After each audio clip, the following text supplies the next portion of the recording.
Welcome back to Not Boring CEs. I'm your host, Allison. I'm here with Alexis Overstreet, and we are talking about creating a self-care plan that you will actually follow. Thank you for being here. Thank you for inviting me. It's so beautiful to be here with you. Yay. So for a long time, you have been kind of my self-care follow. Like you're somebody that I follow on social, that I have followed through your career, that I value the way that you come at self-care. And so I'm glad to share you with everybody here. Um, can we start by talking about why a self-care plan is necessary? Yeah, I think that's a great question. Let me just also say it means so much for me to you, so much to me for you to say that because I started private practice with the checklist that you had back in the day. So thank you for inviting me, and I love being here. Um, but one of the reasons I'm going to grab my notes. One of the reasons that it's helpful for us to just have a self-care plan in general is because it saves time. Mhm. We can just pull it up. I like to use the example of having a budget.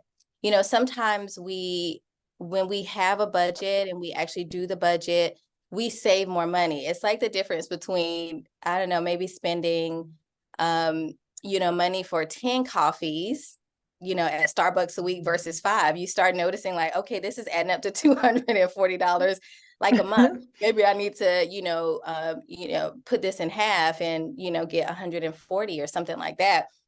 And so when we actually have the budget, we do different things. We can reach our goals a little bit different. And when we have a self-care plan, we can reach that. The biggest thing around self-care planning is that we don't learn to take care of ourselves. Mhm. We learn how to grind, we learn how to go to school, we learn how to get the things that that we need to get in order to be successful in this very capitalistic world country that we live in. And along the way, no one really teaches us like how to take care of ourselves. And the Mhm. interesting thing about that is that we are also taught to like increase what we do. Like, we're always, how do we measure up? How do we do different? And so that means also that the things that we're doing in our life are requiring more work. Mhm. And we never Absolutely. talk about the things that we need to do. And so the self-care I needed to do when I was in graduate school is not the self-care that I needed when I worked in community mental health. And it's definitely not the same type of self-care that I need as a private practitioner and CEO. And it Mhm. probably won't be the same that I need in retirement. And so having a self-care plan is really my hope for myself continually and the people that I work with and the world, Uh-huh. the social worker, is that we can really redefine what self-care means, and so, having a plan kind of puts it in one central location. Some of the other Yeah. like things I have down is that number one, we remember it's helpful to have a baseline. If we don't know what our baseline is for the things that are, happening to us in our life, then we don't really know like what we need to level up on or what we need to do that's differently, or that's different in general. So those are a couple of things. I can talk a whole Yeah. about why a plan is necessary, but the big thing is that we live in a very different world now. It's a digital world. And many of us were not raised in a digital world. I mean, your kids and my nephew, when they get to, be adults, they're used to it. But right now we're not used to it. And so our body is responding differently. And so we need to think about Mm. how to take care of ourselves in a different way. That's so good. There's so much about what you said that I'm like, yes, yes. Just thinking about how I was just emailing my business coach and I was like, I realized like I have everything for the next 2 quarters laid out beautifully for the business. I know exactly what my goals are. I know exactly what I'm going to do to get there. I know the things that might come up that would get in the way and how to manage that. Yeah. And I said Yep. to him, but my life, like I'm skipping one of the steps in my skincare routine every night. Like it's like these little life things that I lump into. I feel like there's self-care and there's also maintenance, which is a woman I'm starting to feel some resentment around. Like the things that we call self-care that are just maintenance. Right. Um, Yeah. but Fair. It still is a way, I think it still is a way that we take care of ourselves. I think that I mean, because I feel you on that. It's just so commercialized, right? You Yes. see it and it's overdone. And so we just kind of feel like, this is what we do to take care of ourselves. And it is a part of self-care. And also, Hmm. it's at the end also. So Yeah, yeah. And so like just talking to him because he very much encourages like planning your life also. And that being more important often than planning your business yeah. because it's all cyclical, right? Everything feeds into its buddy. And how like as like my daily walks have stopped being daily, my like these things stopped being a priority as I got busy with other things. And I can have all these work things written down, but I don't have my self-care written down. I don't have it prioritized in that way. I see that so much now at the end of the year, just as, I'm moving into this like self-care burnout expert status, right? Because I Hmm. spend so much of my time, working on it for myself, but also in the work that I do with others. I see so much of like, everyone is doing end of year goal planning and, what do you want your 2024 to look like? And what is this? Everybody is doing all of this. And it's like, I see a lot of people leveling up. I do. I see so many people leveling up. And so what is that also going to look like for your care? Because if we're Hmm. leveling up in what we're doing in life, maybe what you did 5 years ago is not going to work the same way. Yes. Yeah. And the Yeah. things that we call self-care aren't always self-care, just like everybody's individualized like self-care preferences. Like what you call self-care might not be self-care for me. It might not be truly rejuvenating. But Right. also like there's an intra experience with that too, where the self-care of 5 years ago for me is no longer self-care. And I have That's to so true. refind it. That is so true. One of the things that I love to talk about is like how dynamic, self-care planning is. And I love that you said too earlier, Allison, that, you know, there is resentment sometimes around, the things that you feel like you need to do, or, like your daily walks, you don't necessarily get your daily walks in.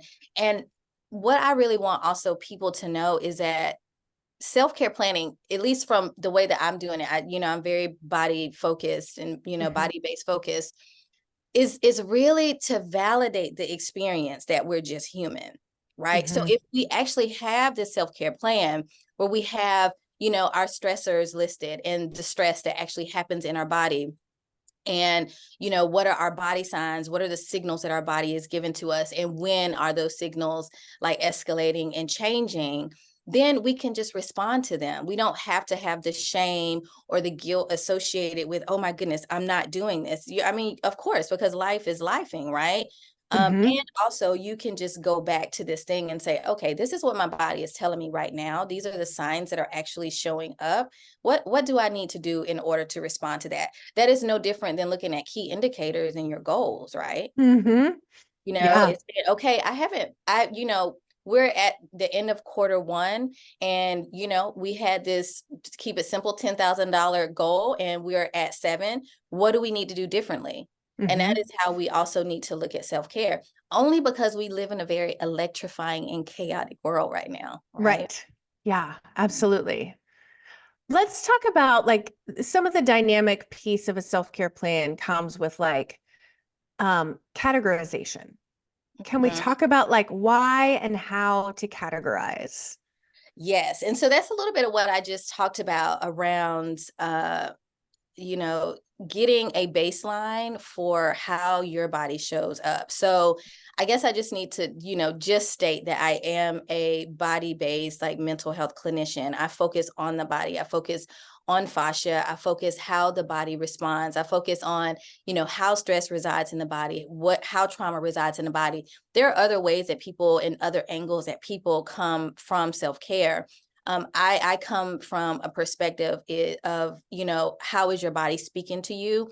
How is your body responding to what's going on in the environment, to sessions, as therapists, but also, other people who are just working in the world? Like, how is your body responding to this? And how can you listen to the signs from your body? Mhm. So that is my perspective in general. And when we talk about categorizing, I like to put it in, you know, sometimes it depends on what type of self-care plan you're looking at. Sometimes they can get pretty, you know, in depth, depending on, you know, the output of things that you're doing in this world. You know, the more people, I feel like the bigger our ripple, the more things we need to do to take care of ourselves, just because we're touching, you know, we're having more vibrations, you know, reverberate back to us. And so we sometimes, oftentimes feel that in our body in different ways, right? And then also like how we show up in the world. We just, you know, we may have, you know, different, we may be, you know, clairvoyant, or, you know, different things like that, different clairs. But some of the categories, the main categories I love to talk about are stressors and stress. And as therapists, it's like, oh, I know what that is. We talk about that all the time. And also when we're in conversation, when I'm in conversation with my colleagues, or, you know, being a consumer online, or listening just to, you know, people who are not in our profession, what I hear is we talk about stress as it's in the ether, like it's somewhere around, but stress actually shows up in your body. And when I ask people, you know, how do you know you're stressed? They literally don't have words. They're like, I just know what, you know, and then defense mechanisms come up, and they're just like, what do you mean? I just know I'm stressed. And so understanding the difference between stressors, of course, we know what it is. It can also be incredibly useful to review. And so stressors are the things that happen that cause your body to respond in a certain way. Stressors are often, they can be, you know, constructive, they can be, you know, chaotic, they can be good, bad, however you want to categorize that. But they are the things that that our body responds to threat with, right? And so as a result, our body is showing up in a way to minimize that threat, right? To create an equilibrium in our body. And so stressors can be, of course, you know, work. It can be clients. It could be content in, you know, in a session. It can be, you know, perusing the internet, you know, the different things. You know, in 5 minutes, we probably, if we're scrolling, we probably see 100 different images. Think about that. Yeah. Oh yeah. All that stimulation that like I don't think about when I'm scrolling. I think I'm relaxing when I'm scrolling. I know better cognitively, but you know, but I think like, oh, like I'm just sitting here, I'm scrolling, just filling some time, no big deal. But you're right, like that's input into me. It is input. And so those can be stressors, because things that are important to us are, you know, are things that are showing up online. And so that can be a stressor. Relationship things can be stressors. These are things that are happening that we're responding to. And as a result, the stress happens in our body. So stress is also a major category, right? And so when we talk about stress, I just get down and dirty with people. How do you know you're stressed? And they're just like, I don't know, my heart is, you know, is increasing. I get heart palpitations, or, you know, I can't breathe, or I hold my breath, or I get sweaty palms, like all those things that start coming up. And when we talk about that, I get into different categories. So we can talk about that if you want, but stress is one. And then, so we talk about stressors, we talk about stress, like how is it showing up in your body? And then we talk about body signs. And so how does your body respond? And the frequency of the response of the different, like the different categories or types of stress, right? And so say, for instance, you know, the tears, I talk a lot about tears. And so say, for instance, if your body is whispering to you, because our body is always talking about, you know, stress, like we have whispers, and then we have like the loud talking, and then we have like where our body is yelling, and our body is like, you need to sit down, right? Yeah. So the whispers, people may get like a headache. It's like a stress headache. I haven't been drinking my water. I've had, you know, a lot of stressors happening in, you know, during my day. I have a lot of expectations that I need to meet, and all these things that are happening. And if we don't respond to that or do the things in our body to discharge that out of our body, then we may start to notice that we get migraines, right? And so the stress in our body can, but usually progresses to a point where it's trying to talk to us more and more, and it's asking us to do the thing. And so I like to categorize it in 3 different ways: stressors, stress, and then body signs. And then how can we be in more communion with our body so that we can do the things to discharge the stress? Because that's what it's all about. How can we get it out of our body? Yeah, I'm thinking about those body signs too. Like I like your categorization of like it's whispering, it's talking, it's yelling. Because I've like when I was younger, I'm totally oblivious. I spend I think I've spent most of my life kind of like a balloon head, not attached to a body. Like I've been really good at just not being connected and being very cerebral and in my head, right? When I Right. was younger, I went through this spate of time where I would just break bones all the time. And Mhm. that's what would ground me. I would first get, I'd have tummy troubles for Yeah. like months, and then I'd get sick and like have vertigo for a week or something like that. So it's like starting to talk to me louder. Yeah. And Yeah. then I'd have to like break my damn bones Uh-huh. for me to That's sit my ass yelling. down. That's that's definitely the yelling. Yeah. And it's Yeah. often because I'm in my head so much and not paying attention in a natural klutz. And so the combination of like Mhm. not being grounded in my body and not listening would Right. lead to like taking more on, not Mhm. listening to the whispers and the talks, and waiting for it to scream at me. I've gotten much better about it as I've gotten older, but I Right. still, stuff still comes up. Right. And I will tell you too, just in my work with folks, because I mean, I'm a social worker, right? I am at my heart, I'm macro, and I also, Mm-hmm. and I'm a macro person who does micro work to facilitate larger change. And so, when I'm working with folks, I try to not invalidate the process that we're human, right? So we're naturally going to flow between what I like to call like tier 1 and tier 2. We're naturally going to flow between the whispers and the yells. I mean, it's just, but when we get to the yells, like what are some things that we need to do? Because what we do when we get to the yells, it is not the same thing that we need to do when the whispers are happening. Right. And I think about how like the things that we need to do when we get to the yells often feel really big and impossible, right? Like it might be taking time off work. It might be Mhm. um, making major changes to our lives. I love that you said that because what I try to walk through people, and yells are not necessarily, I would not say that's something that you need to take off work. Now, maybe the screaming, yes. Oh, yells I versus screaming. Okay, got it. Yeah, I'm Yeah, thinking of right. screaming. This is Okay. why it's helpful, right? This Yeah, is why yeah. it's so helpful because we get to define and talk about like what does our body, what are whispers, loud talking, and then the screaming and yelling, like what does that mean Mhm. for us? And so and oftentimes, we're talking about the self-care that you're already doing, right? Oftentimes we're already doing these things, but we just don't have them down, right? So it's kind of Right. like that budget. Sometimes we are, cutting back here and there, but we don't really have a baseline to look at for us to say, okay, we could probably not drink 5 Starbucks a week. you Uh-huh.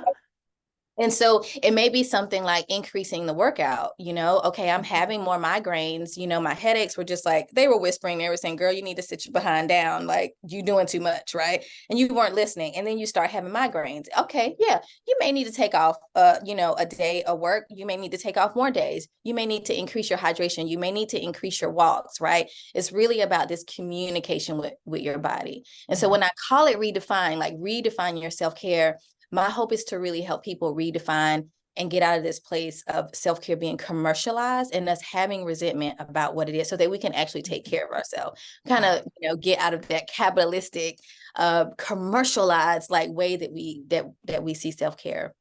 Yeah. And So we can run the world. you mentioned something about like the self-care you're already doing. Can we talk some about like the self-care that we maybe aren't giving ourselves credit for? Yeah, I think that when I talk about this, I usually go with like a 6 point uh, framework that I talk about is hammer. It's Uh-huh. such a kids funny. So we want to hammer away at the beliefs that we have about self-care. And so that H stands for hydration. I talk Mhm. about hydration a lot. There are 3 different types of hydration that I talk about. Hydration is not just liquid hydration or drinking water. It is also in taking water-filled foods, right? And we probably eat vegetables and fruits all day, right? However, if we're in whispers and we're transferring from whispers to, yells, and we notice that, we may need to eat more oranges. We Mhm. may need more, a different type of hydration. And so with hydration, I talk about liquid hydration, I talk about water-filled foods, and I also talk about like hydrating your fascia with different connective tissue work. And so that's one of the things that people may already be doing. People may already be doing rolling. If it's not, it's something that you can add to, your self-care plan. And so eating and drinking water is something that we already do. It's just, how are we noticing it's changing, with how our body is responding. Can you give a quick breakdown for people who don't know about fascia? Yes, fascia is our connective tissue. It's the organ in our body. It's the second largest organ in our body, next to skin, right along with skin. And it's a thing that protects, supports, and stabilizes us. And so it connects every area of our body. I love fascia. I see fascia as the universe in our body. It is so fascinating. It's been understudied, and in the last 20 years, it's been studied more. It literally responds to it responds to movement and to vibrations, and it helps to move and support our lymph and our lymphatic system. And so it's the thing that dries out when we're, as therapists, or I just talk as therapists, as we're sitting for long periods of time, or holding tension, as maybe a client is talking about some really tough things that they've gone through, and we're sitting there in empathy and compassion. So it's the tissues that holds everything together, but also the tissue that gets brittle if we don't move it enough in order to hydrate it. And so this is usually responsible for, like, injuries, aches, aches and pains, inflammation. All of that has to do with fascia. But I hope was that helpful? That's great. Yeah, it's a great Okay. breakdown. Because I think some people have probably heard of it, but not really understood how it relates to emotion.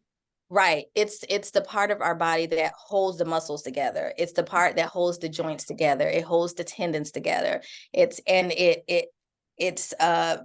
It moves through like fluid. It has this interstitial fluid. And so if we're in a place where we're holding a lot of tension, it squeezes the fascia juice out. It's interstitial fluid, but it squeezes that fluid out. And if we don't do movement or different types of exercises to get that part moving, then that is when we can have injuries and conditions, illnesses, things like that. Mm-hmm. Okay, got it. I know. It's like going to self-care school, right? Right? Absolutely. Which, I mean, not something I ever got in school. Right? I mean, not talked about in my social work program, definitely not talked about when I was coming up in public school. Like, these are not things that were discussed. And not things that were really visibly modeled for us by the adults in our lives. Like, I'm sure that my parents had some self-care practices, but they weren't ever pointed out or labeled as such.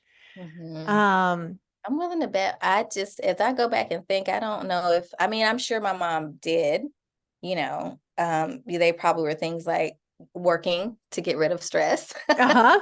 She was a single mom, and so she had to do those things, but it really was not, we didn't go on vacation. She was a single parent, and didn't have the money to do that. And so, I would have to think really hard. The only thing my mom modeled really well was working.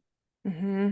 Yeah. I think I'm curious how hobbies or pleasure-based activities, like my dad's a musician. So every like weekend morning, my memories are like waking up, hearing him playing like guitar in the living room.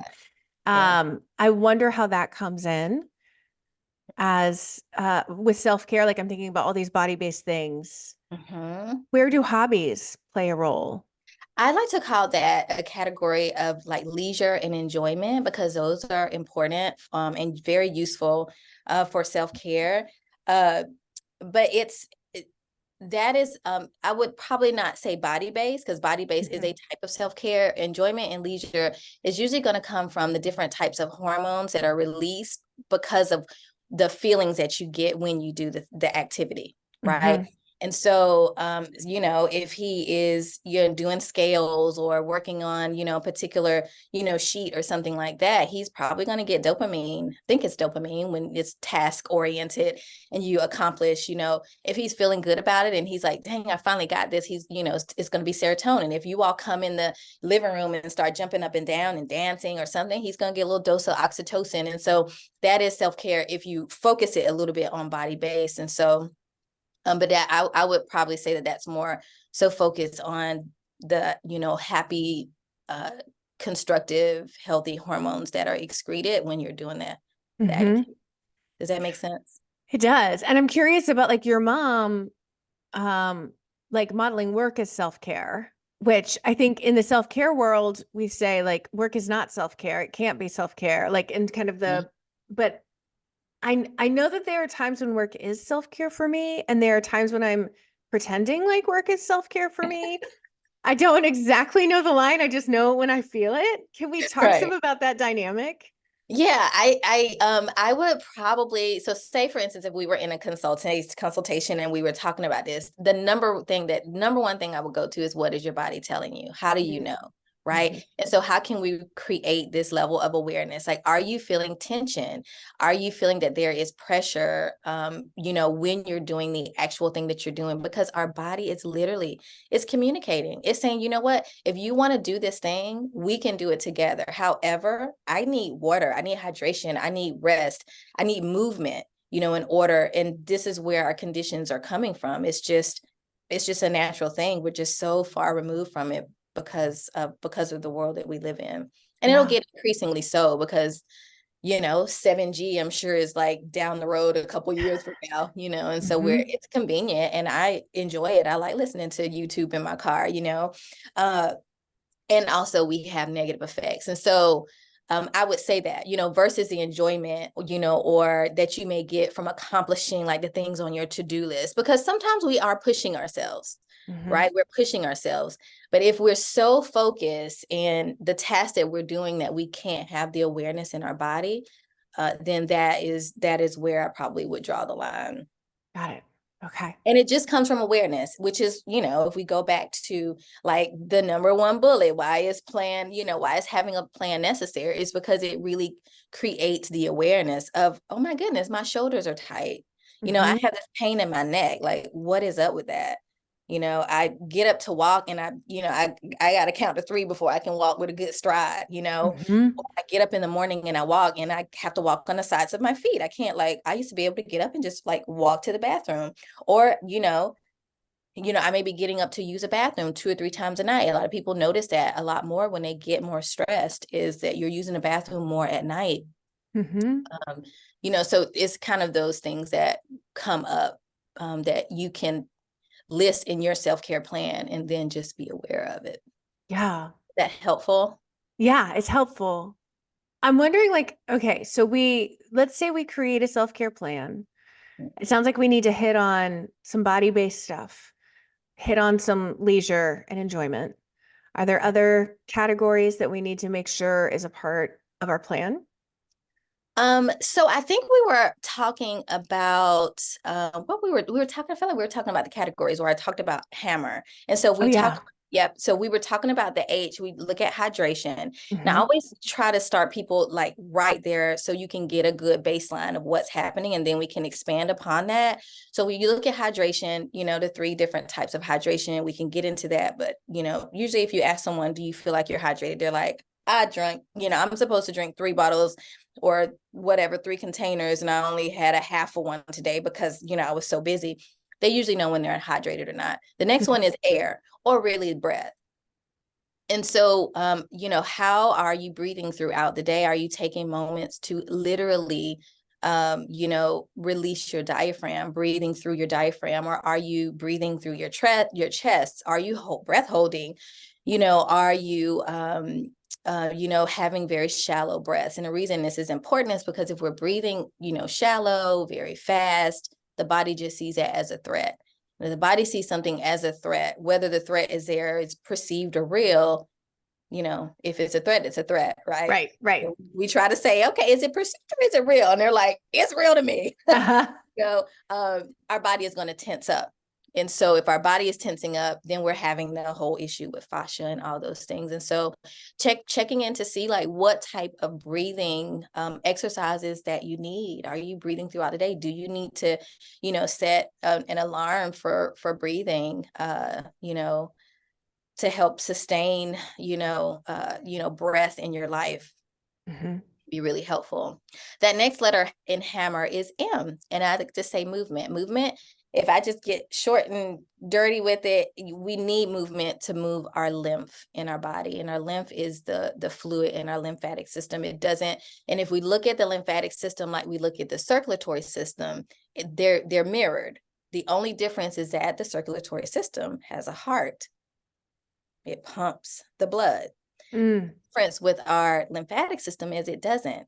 So it requires movement often in order to move the hormones through, to move oxygen through, to move those different things. And so, what is your movement looking like during the day? It's pretty useful for therapists, because we can do 5 sessions in a day, and we're literally sitting for 5 hours, right? And so how do you get the movement in can be helpful. And so assessing that is important.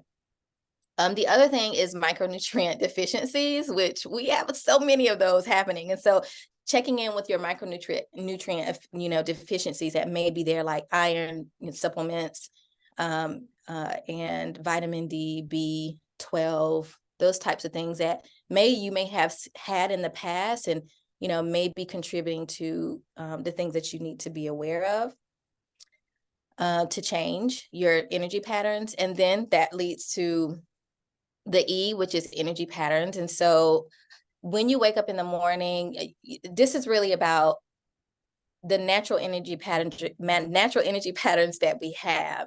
And so are we having to do things that create energy and create us to calm down, like coffee and wine, if you're having to do that, then we just may need to look at something in the self-care plan that may help or assist in that, so that you don't have to take like 2 coffees in the morning, which is not a terrible thing, but if it's a problem, it's an issue for you, right? It may not be an issue. So like when we do a self-care plan, like individualized plan for someone, then it may not be an issue, but if it is, it is. And and then that last R is rest, which is my biggest offender, because I am literally like if you look at human design, I'm like the manifesting generator. I get all of done. I have all these ideas, and sleep kind of sometimes it gets in the way. Also, it's important. So those are the things that I would probably say that people can be mindful of if you look at like the framework of Hammer, in assessing and attuning to your self-care. Because as we go through that list, we may say, oh, okay, so I know that my minimum amount of water that I need to drink is, I don't know, 16 glasses a day. And it may change and shift as we have clients. Because I will tell you, as I have, different trauma sessions that I'm having, I need literally 8 to 12 ounces of water just for that session. Yeah. It's a lot. It is a lot. Yeah. I'm curious about the energy pattern one. Would self-care include kind of optimizing your life where you can around your natural energy patterns? Exactly. Okay. Yeah, that's exactly it, which is why we would look at that, right? And so, sometimes people are just, not they, because I mean, I'm there, which is how I even created most of this, is we're just on a train, we kind of get in zombie land sometimes when, we get up, we do the things that we do, and, we take our stimulants in the morning, whatever that is, and we feel kind of not so great throughout the day. We have to take more stimulants, and then and then we have to figure out how to round that out at night. And so we take a Tylenol PM or Benadryl, or 1 or 2 glasses of wine, or we never calm down. We just kind of figure out like how do we go to sleep when we're buzzed up, and so we end up on our phone, in the bed on our phone. And so when we look at that, and if that's something that, we want to change, then we incorporate, okay, so how can we do this a little bit differently? How can we, help the energy patterns? And one of those things is usually, hands down, people usually have a micronutrient deficiency that's happening. Yeah. And I'm thinking like, my brain is best early in the morning. Like I will often work from 5 to 7 in the morning, and I can get like 6 hours of afternoon work during those 2 hours. Like my brain is just so much more on fire, and my brain is mostly useless after like 7 p.m. and I know it. Right. And so that would go in your plan. Yeah. Uh-huh. Yeah. Yeah. That would, So something like that will also go in your plan. I love that. yeah. And thinking about like therapists in private practice, like if you're sharpest or most resilient or something like that in the morning, like let's say 9 a.m., like Yeah. maybe that's when you try to schedule your clients who are a heavier lift. Um, And not, Friday at 4 o'clock. exactly. I'm not, because I've been there. No, no, certainly none of us have been there. Yeah. Yeah. Okay. So using hammer to kind of think through. Now, here's where this is a pattern, Alexis, like this is where I Okay. get stuck. Okay. Then I'm like, I have to do every one of these things every single day without fail, or I am not doing it right. Right. And that's why we back up and try to help with validation, right? You just have that and you notice like what is coming up in your body. And I really want to, I just want to change the mindset of people who think that we have to do this. That is a very like achievement, goal oriented thought process that we have to do all the things. And then we end up not doing a whole lot. It may be that today, you're feeling buzzy in your tissues, or you have like lightheadedness. And so maybe today you just maybe try to increase, your hydration and put a little Himalayan salt in your water, or maybe you take a, electrolyte packet, or something like that. You don't have to hit all the things. The Hmm. focus is, how can we listen to our body so that we know what to do? And if we listen and notice that, okay, I have a headache, or I have muscle tension, or, I have a little incontinence, because that happens. We do get therapist bladder. Hmm. I have a little incontinence. So what do I need to do? Do I need to focus on just like moving more today? And so, walking to the bathroom more. It doesn't have to be like all the things at one time. Hmm. And my hope is that people have, some relax around that. I feel like our culture does push us to feel like we have to do all the things, and we really don't. The only thing we really need to do is listen. Right. Right. Because I'm thinking about how if I were to do them all in one day, like It's too much. it's no longer self-care. It's more No. obligations. It's like squeezing out my time more and more, Right. to where I can't really rest aside from sleep because there isn't time to do that. Right. Um, And I think yeah, that part of that is the dilemma of where we are too in the world, is that, I mean, low key self-care is work. yeah, It's yeah, no different. It's no different from, either we do it along the way and we have more longevity, or we do it when we have no choice. right, So right. it is a necessity. However, the more we do it, the more innate it becomes, the more it becomes part of our routine. It's the more we, if we're getting up and we're doing affirmations in the morning, or we're getting up, we're doing, meditation, or our morning walk, we're also getting up and filling up our water bottle, or thinking about, trimmering. Trimmering is one of the things that I advocate for, that, therapists for sure, but people in general do. It becomes a way of life. Wait, what is trimmering?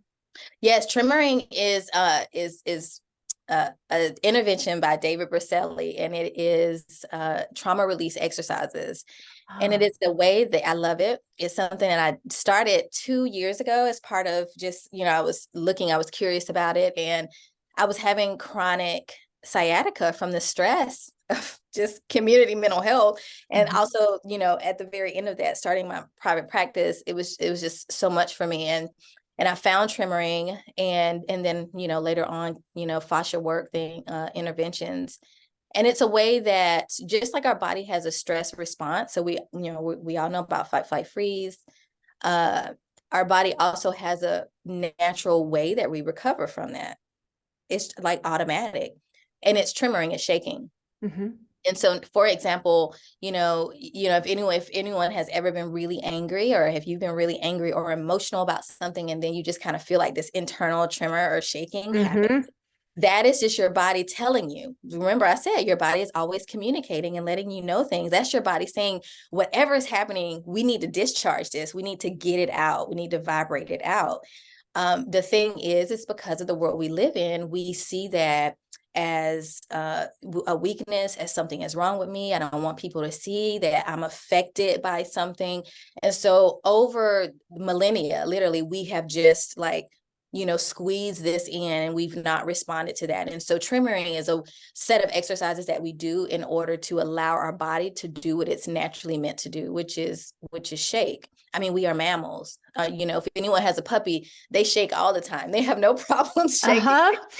You'll turn around every time you hear that the chain going off because they're shaking, and they're just discharging like whatever is there. And so it's a really great way to trimmer, to do self-care, is to trimmer. Awesome. I haven't had sciatica in 2 years since I've done that. Wow. It's amazing. And when I feel sciatica coming on, because maybe, and I'm in that tier 2 headed to tier 3, right? Because we naturally go between like the whispers and the loud talking. I do some trimmering or melting or something like that. And it's literally, I get up and it's gone. And the body's like, thank you, bitch.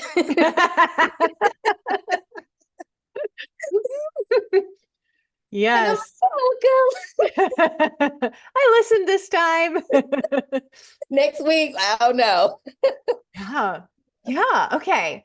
So let's say we've gone through Hammer and we have like designated the things that we believe work for us. Maybe 1 or 2. Yeah. Yeah. How do we make sure we use this self-care plan? One of the ways, if it's visible to you, and well, number one is that we create some intention around it. And so, if you're doing yearly goals or quarterly goals, see if you can incorporate that in that goal timing that you're doing, so that it can become a process that you do at the same time that you do some of the other things. It's almost like what is that habit? The habit book. It's almost like habit stacking. Yeah. Yes. So you want to do it you want to do that together. And the other thing is that we live in a digital world, and so make it easily accessible. Just make it digital. And so I have people just create a note in their phone or put it in Google Docs, so that it's accessible. You can, make a time, put a time on your calendar where a really perfect time, if people want to do this quarterly. I would say, I'm always looking at or not actually looking at my self-care plan, because I know it, right? But I will revisit it quarterly. But initially, sometimes looking at it monthly can be really helpful. So making it easily accessible and digital so that you can pull it up and then create and add things, and making it dynamic can be so useful. I was driving, I think, a couple of weeks ago, and I don't know what happened or what, but I noticed that I haven't had a cold sore in a really long time. And I was like, what? Because cold sores it's right at the start of 3. It's like, okay, if you're not listening, we're about to impact how your face looks. Right. So I haven't had that in a long time. And I'm like, okay, I need to put that in my self-care plan, because it's ever evolving. It's, it's always changing. It means that I'm doing something right. Even though I'm not doing it every day, it means that when I get to that point where it's like yelling or loud talking to me, that I'm doing something in order to back it down and discharge it. So, I would say to make sure that that you can do it is to make it accessible, to make it digital, and to stack it with something else that you're doing. Okay. Already. Yeah. And does that help? Like, if you think about like your self-care, would that be something that would help for you? Yeah. I think part of the struggle for me sometimes is the motivation to do it. When the pull of scrolling my phone is there instead. Like, I can do this thing that I know is better for me, that also, like, I know, but it takes effort. It does. And sitting down and scrolling takes no effort and is not good for me. How do you usually help people like make the right decision more of the time? So, I go back to, I know I'm a broken record. I go back to listen to your body, because I mean, should we be scrolling? Probably not. Should we be consuming as much as I do? Probably not. And also, I do have a plan where I know that if my body is saying, you know what, you scrolled so much, and the whole time you were scrolling, you had your shoulders up, and then you ran past this war or whatever that's happening, or something that happened 2 years ago. We got an election coming up, like that, like all those things. And because of that, like, you got bubble guts now. Now you can't sleep. You're all anxious and can't figure out, like, why you can't get comfortable, right? So yes, do we know that we could be doing something else other than scrolling? Yes. And also, when we do that thing, if we're listening to our body, we can respond to what we need to do. And so if I'm noticing that, I may get up and do like a back of skull shearing or something like that. Or I may, massage the back of, the back of my ears and my jaw and my temples. I may do humming. I may do some singing in order to just, help my diaphragm release. I may do some of those things, and all these things take less than a minute. It's just responding to, like, okay, what is here? And so that's kind of another, like, dig, if you will, or flag around, how can we validate the process of being human? Because sometimes scrolling is fun, and sometimes we need to just veg out and just not think about anything, but we also want to think about 5 minutes, 100 images. Right. Yeah. Versus like if I spent the same amount of time reading a book, like just the way my brain and my body feel in the same 5-minute span of reading a book versus scrolling, it's drastically different. Right. And here's another thing too. When we are in the place where we just feel like we need to scroll, that is also a sign. Right. Yes. It's just a sign, right? And if we could know that and not really put shame or anything to it, but just some compassion around, I had a really hard day. I'm out here doing a whole lot in the world to change this vibration in the world. And so if this is what I need to do right now, then this is what I'm going to need. This is what I'm going to do. And if it is also causing some stress, I'm attuned to my body enough where I can, figure something out. A lot of times, where I'm noticing that people get frustrated with their self-care plan is they don't have enough self-care things to do. It's just, building the awareness of the simple things that you can do in order to discharge stress from your body. So that's an interesting point, is like, if you like having a list of things that work for you without looking at it like a to-do list, but like a choose one. And taking some of that pressure off so it doesn't become one or many things that you're now obligated to do to be a responsible adult. I know. It's a mind shift change, isn't it? It really is. Because we think of it, and it's really a kind of a sad thing. We think of it as work, but we don't mind working. But the working takes a toll on our body. It's stuff that we love to do. And so it is a mind shift change. And anytime we're working on mind shift change, I incorporate like gratitude and affirmations. And so, how can, you affirm that, which is, yes, yet another thing to do. Right. And also we don't mind working. And so how can we shift? Like if we're going to do this thing that we love to do and we want longevity, how can we make sure we get more longevity? And part of that is taking care of ourselves in a different way. Yeah. I'm thinking of like this, the very American way of like, there's no such thing as too much of a good thing, right? And how we really do have to have this mindset shift around, like, there is like too much of a good thing is too much of a good thing with self-care too. Like can be. Yeah. I think it can get overwhelming. And, if we try to do too much, if that's happening, I would just say, focus on 3 things that you can do in a day. So what are 3 things that you want to do? And, if you're waking up in the morning, if we're rolling out of bed, that's a different story. Yeah, oftentimes that's the case because, we tired out here, and there is a demand for what we do on so many levels. It's, maybe just begin focusing on your hydration, right? And if you begin focusing on one thing and you notice that it's working, that shifts our motivation to do it more. Yeah. And I'm thinking it's okay probably to put the things you're already good at. Like, I'm great at hydration. I could definitely roll more, but overall I'm great at hydration. So that's going to go on my list of 3. Period. It's going to go on your list of 3.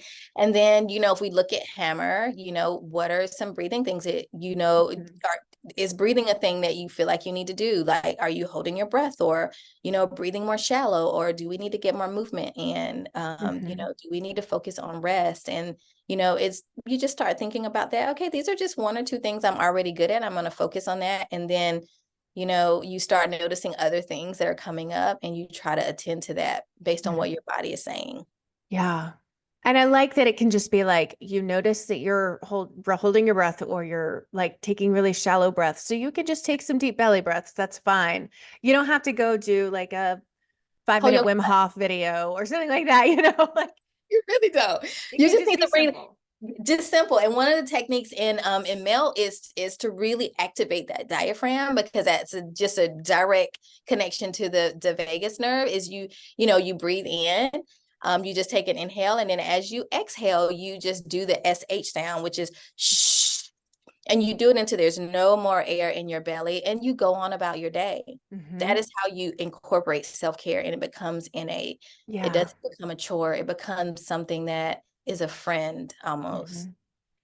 Yeah, it's interesting. So I'm a singer, and both my kids are really into musical theater, and they're young, and I've taught my 10-year-old how to do like diaphragmatic breathing, which is Mhm. it's vital for singing. Like that's where all your air comes from. Sure. My 7-year-old has a really hard time, except when doing like that's when she can really connect with getting her belly full. So it's interesting to me that like I find the fewer podcasts I listen to in the car and the more music I listen to and sing along with, my Mhm. stress is less intense. Number two. Yep. That's number Yep. two. Mhm. Hydration is one. Singing is number two, right? Done. Love it. Right. And so this is how it begins. And you start thinking, okay, I'm feeling a certain kind of way. My body is, showing up in a different way. The whispers are there. Mhm. These are the day to day. Maybe I need to do a little bit more singing. Yeah. And so Stress is going to these, happen. right, exactly. Like the stressors will be there. And this speaks too to like reviewing your self-care plan, which we've touched on a little bit of like knowing when to change it, like knowing when maybe you need to increase it, or like how do we know if we increase what we're doing and do more, or when we need to shift something?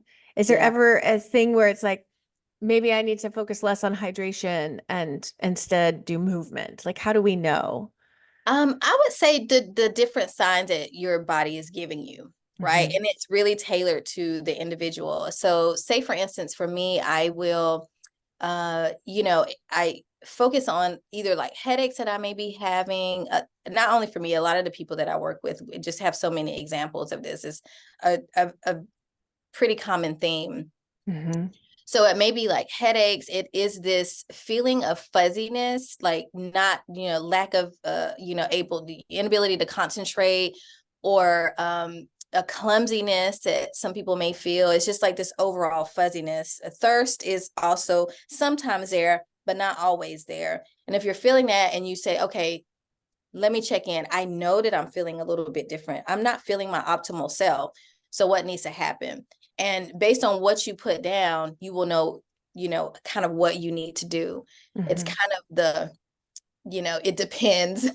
Right, It's right. the answer of like it depends, but it really is based on like what is showing up in your body. If you're noticing that you have tension from sitting in a compressed seated position all day, then you may want to do some squats. You may want to do some rolling. You may want to do some like scraping of the skin or moving that lymphatic system, or bilateral stimulation or something like that. It really does take the initial time of sitting down and seeing like what is your body communicating to you. Hmm. Yeah. So I would ask you, how do you know you need water? I don't know that I ever get to a point where I need water. I'm just so in the habit of drinking So all the beautiful. time. Yeah. And I mean, it's been this way since high school. Yeah. That it's just never occurred to me not to drink water all day long. Right. But I definitely feel it around movement. Like I can tell when I haven't gotten enough movement, I get a little twitchy. Mhm. And What do you do to get achy. less twitchy? Sometimes I'll get up and I'll do squats or I'll do like a little micro walk around the block until I can devote more time and energy to getting more consistent movement because that's my biggest struggle lately. You know, it's always something different, but my new phase of self-care struggle is like to like get up out of my chair and move. And so I've started because I'm best in the morning. I've started doing like 15 minutes of movement in the morning just to get me started off with that in mind. every day.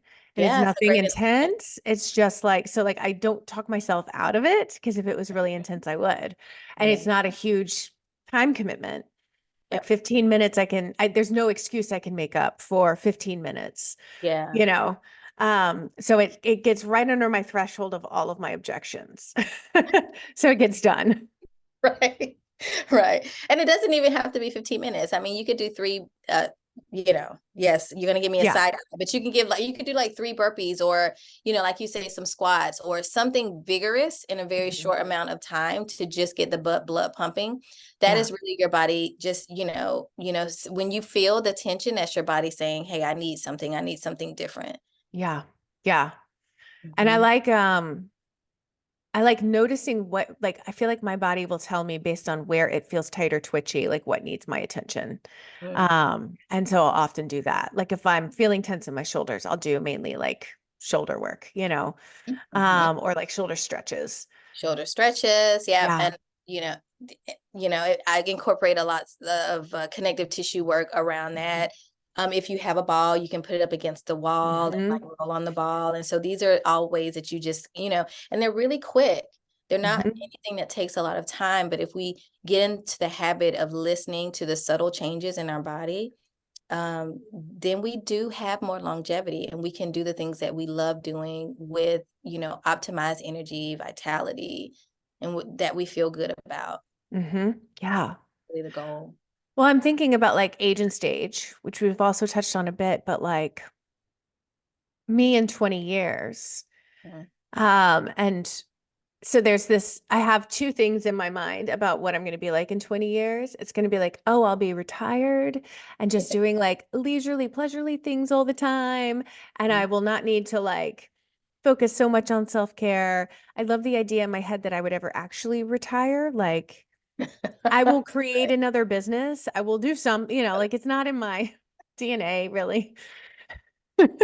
I feel you 100%. I'm like, oh, I don't know about that, but Yeah, yeah. But like my schema of what retirement looks like is that like it's all gardening and tea with friends and things like that. And then I also have the like, where will my body be? Mhm. And what will my self-care need to look like to keep me mobile and balanced and like physically balanced and all the things that I see as really important for like physical health when I'm older. Um, and how some of the body based, like some of the like fascia stuff, some of the like I imagine myself doing balance work while also knowing that needs to be happening now in order to do it for it to like work out then. But just thinking about how age and stage, I will no longer have small children in the house. I will probably not own three businesses at once. I will, like Right. continue to have a really wonderfully full social life. Mhm. It's one of my goals to maintain. But how these things, I don't know if I'm going to need more or less or different self-care in 20 years than I have now. So you focus on what you need now. Yeah. Yeah. And just being open to it, You it being focus on fluid. Yeah, you focus on what you need now, and then once you get there, you'll see if, the things that have worked for you continue to work, or if you need to find something different. Hmm. Um, I mean, it's like I like to say it does take work, and Hmm. I don't want it to be, my hope is not for it to be like another thing on people's list, but also thinking like, if you want to get to that place that you're envisioning, how can you take care of yourself a little differently so that you can get there with ease and have longevity and feel good when you Hmm. get there. So age and stage is a big difference. And it's more about the stage that you have in life versus the age. Now, age, some things we're just not able to do. Sometimes we have hormonal shifts and changes that are going to, impact that. However, if say for instance someone is 30, and they've been working, shelling out life, since they were 14 or 15, Hmm. the stage of life when they get to 30 may be that they're completely burnt out. They need to rest, right? And so at that stage of their life, they need something different. And we have those keystone, ages, reaching, those milestones in life. You're reaching college and, your quarter year and, or quarter life, I think it is. And, and then you hit your 30s and 45 and, you're, retirement age and, family time, like all of those markers that we have, you need different things in your life. And so the stages I feel like are more important than the actual age, because Yeah. it's whatever stage you're at, you're putting a certain amount of something out into the world and, in order to live. And so as Right. a result of that, you have different stressors and your body is like, okay, what do we need to do differently? And Order. thinking about too, like the traumas that happen through life that you cannot expect, they just happen. And some that are expected, like when my parents pass, that will be a trauma for me. And knowing that that's gonna happen, no matter how much I want to pretend it won't, and that my self-care will need to look different then. It will. Um, and knowing that the unexpected things that have come up throughout my adult life that I did not expect to have to manage, deal with, like get through. Um, Right. those times were times that I could have, had I known to, focus some more on different kinds of self-care to help buoy me through those times. Yeah. I mean, and it's part of, like, if we can stack it with the goals that we set in our life, then we're able to adapt and shift in a way where we have more longevity and we can do the things that we love. Mm-hmm. Um, but if we see it as work, what we're attracting is work. Mm-hmm. So it's a mind shift. And my hope is that, people and, professionals, mainly therapists, because, they're my jam, Mm-hmm. see the benefit of, putting some time and work into, thinking about what is your body telling you, how is your body showing up, really after certain sessions. There are some sessions before I started doing this work, and still it will happen and I will notice it and I will get to a relaxed body state. That's a way of caring for yourself when you're working.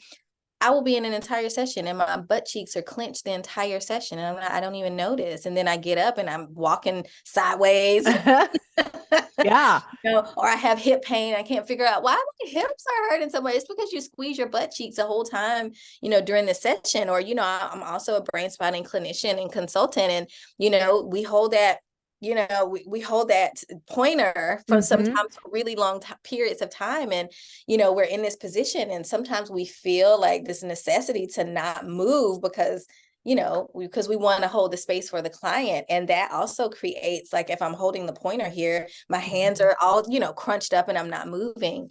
It, Mm-hmm. it creates more, compression and tension in the body. So what can I do in order to discharge that? Yeah. I love this. Like, I love your perspective of like, it's work. And earlier you're like, and we like work or we're fine with work. And it's true, Yeah, like, because we're all, no problems. Yeah. yeah, like, and it's not just you and I like work, like the people listening like work too. Yeah. We have this societal thing that we hate work. Hmm. But it depends on what work. If And it if, fuels us, we yeah, love it. yeah, Yeah. absolutely. So I Yeah. love the shift instead of just being like, it should be easy, that like maybe it becomes easy at some point. Maybe it does become like me and water, right? Yeah. But That's but good it example. doesn't start that way. It doesn't, but it's almost kind of like, I hate to give the example of like weight at the beginning of the year because everybody does that. But so say for instance, or let's just say exercise, it doesn't have to be connected to weight, right? If someone wants to exercise, or start a different, exercising, regimen, we have to start somewhere. It's the Mhm. hardest part is Yeah. actually getting up that morning or and walking or coming home from work or walking or walking in the middle of the day. We actually have to start doing it. Absolutely. Oh, so good. Thank you so much, Alexis. I love talking about self-care. I hope Yes. that from this conversation that people will just listen to what your body is trying to say, because it is a Yes. constant communication. Your body is on this ride with you, and it is all about keeping us alive and in a place of equilibrium. Mhm. It just wants us to listen to it more. Yes, absolutely. And we have another, if you're into this conversation, we have another one with Alexis you should check out. Yay. And yay. Awesome. Well, I'll see you Yes, soon. okay. Bye.